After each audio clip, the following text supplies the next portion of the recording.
I don't know about you, but I can't open this with thoughts and prayers.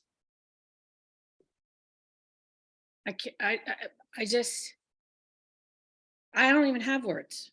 I don't Right. even have words. And I don't know any details because I just can't go and keep seeing this over and over and knowing how many people are hurting and how many people have been affected.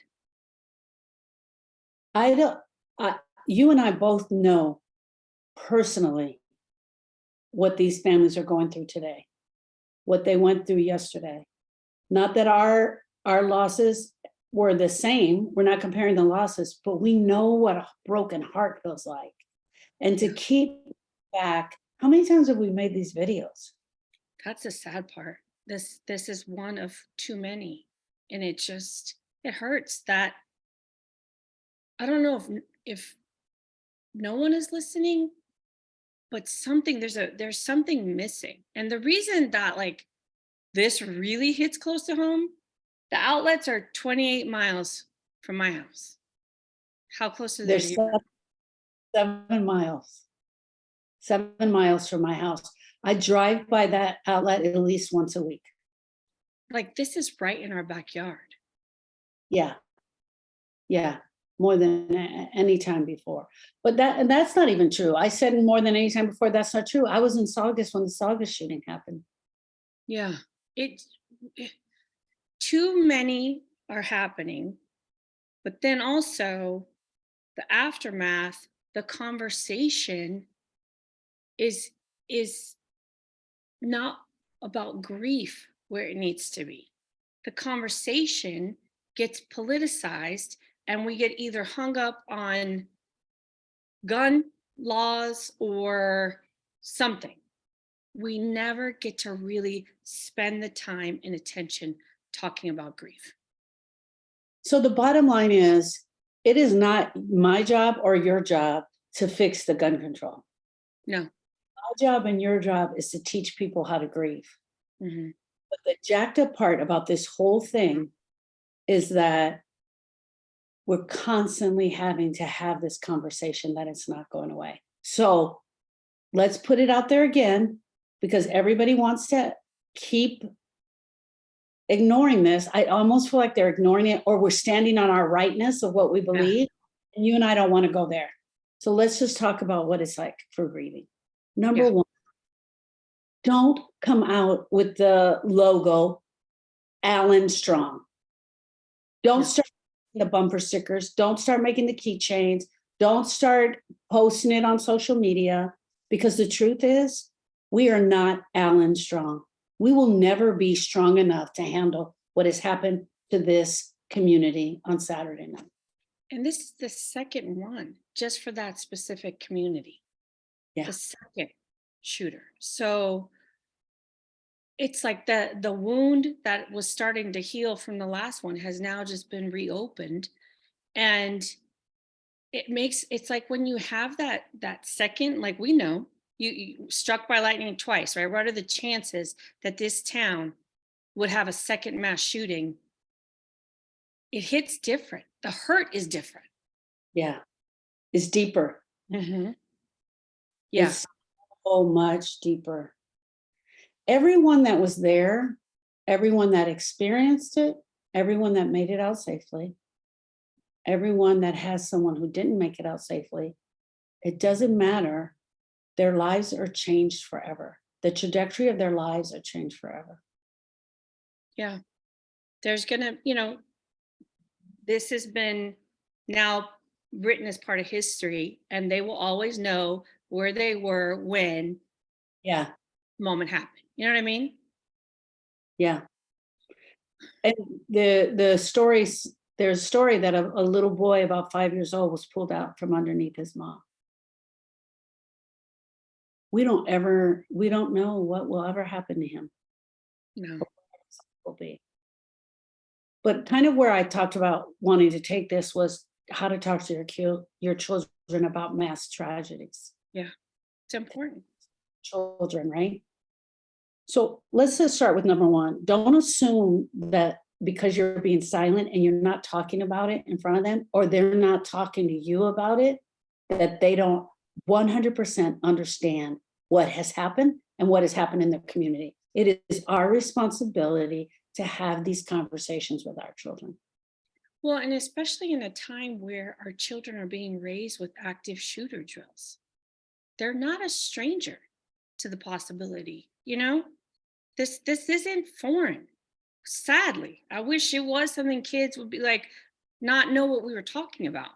But they get training for this in their schools, so they absolutely are aware of what's going on because someone's going to mention it at school for them, their teacher, their classmates, somebody is going to bring it up. I think when you're having that, yes, and Erica, I just wanted to go into so many different places. I saw a whiteboard now that's going to be bulletproof so the kids can stand behind that. Like it is so sick what we're teaching our kids to do. And this might have been a joke. I don't even know. I don't know that it was a joke, but like somebody was saying, in their anger, are we going to start teaching kids how to tie tourniquets? Like the parts that we're expecting these children to understand is just unbelievable. And so in that, I want to add this part. Nothing is off limits when having this conversation. Do not hold back, especially your emotions. Don't hold back your emotions. If this conversation becomes emotional for you, then just let it be.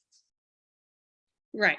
I think that's 100% where your focus was mostly about the emotions because I don't want someone to interpret that as okay, I can share the Twitter videos or whatever because I heard that the videos are graphic. No, that's not what she meant. She meant emotions, talking, sharing of concepts and mindsets, not videos or, what's written. Don't do any of that. Don't assume that your child feels the same way that you do. You might be angry and they might be scared. Yeah. Scared to go to school now. They might be scared to go into the mall. Don't assume that your child understands where you're coming from. Allow them to have their own feelings about it. Yeah. And also, with the fear, maybe come up with like a plan of when you guys do go to the mall or the store so that it helps with the fear because kids feel safer if they know there's a plan in place or we're going to do something if this ever happens because the unknown is what causes a lot of the fear. I think and we talk about this when talking to our children all the time, is we have got to be honest about where we are and how would we react, because our honesty is going to pour through to them. And so really being honest. Identify any anxieties that you may have about the situation. And I'm sure that, I have anxiety about this situation. I'm an adult, So it's like you can only imagine how much anxiety children nowadays have because it's like we can't escape this. This is we used to call after Donovan our new normal. Sadly, this as Americans, this is our new normal. And I hate it for all of us. When we did this video before, one of the things we put down was that stress to your kids that these events are infrequent. That's not true anymore. I Yeah. think on April 30th, there were like 8 or 9 There were mass shootings. 3 yesterday. I saw it and I posted it. There were 3. The day of the shooting. Was that yesterday? I don't even know what day. Saturday. There were 3. Discuss ways to keep for them to stay safe. You got to have the conversation. I'm sorry, I'm not sending my kid into class without discussing ways for them to keep themselves safe. I'm going to do my part as well. I'm going to. Yeah. And we got to start doing it just to plan to go to the grocery store. It's not, it's like everywhere. We're not able to escape it. So the more prepared we are, the better our families will be. And I know for me, like I said, as an adult, just giving myself peace of mind if I put this to the forefront of my brain, because I haven't been. You were talking about how you've been going to restaurants and looking at the exits, and I hadn't gotten to that level yet, but I feel like I'm there now. I 100% walk in the grocery store and I say, ask myself, what if somebody starts shooting right now? Where would you go? What if somebody started shooting right now? Yeah. What would you do? I'm looking. Tony and I talk about this often. Like, what would you do right now? We'll be in a place just sitting down. I say, okay, if an active shooter came in here right now, what do we do? Like, we talk it through. Unfortunately, we've got to start talking to our kids about that. Yeah. Eric, I was on the phone with Lauren. Lauren's my oldest daughter. And we were talking, and she was like, Mom, I got to go. The school's calling me. Instantly, the first thought with my mind was, oh my God, I hope there wasn't a shooting. That's sick. It How is. sick is. And then I waited like 10 minutes. I called her back. I was like, what did the school want? Like, I literally wanted to know. Right. Spend time together talking about these things with your kids, not only Allen, Texas, but in the future going forward. Just keep talking about it. I often, when my kids were little, would turn the radio off in the car and just have conversations. Keep that routine going where you're constantly bringing it up to your kids, you're talking about it, because as time goes on, they're going to learn and hear different levels of it that they're going to want to discuss. And most importantly, you've got to create the safe place for them to come to you and talk about it. Start using the word grief with your kids. They need to understand, one, grief is going to happen to everyone, that the feelings that they're feelings are grief. Use the word. So I'm going to quote Mr. Rogers because kids are going to be really scared when they see things in the news and they hear things. And Mr. Rogers used to say, when I was a little boy, I would see scary things in the news. And my mother would say to me, look for the helpers. You will always find the people that are helping. To this day, and especially in times of disaster, I remember my mother's words, and I'm always comforted by realizing that there still are many helpers. There were a lot of helpers that showed up this weekend. Yeah. So many caring people in the world will show up for you, as says by Fred Rogers. And I think it's just amazing. And so we also have to tell our kids, yes, there are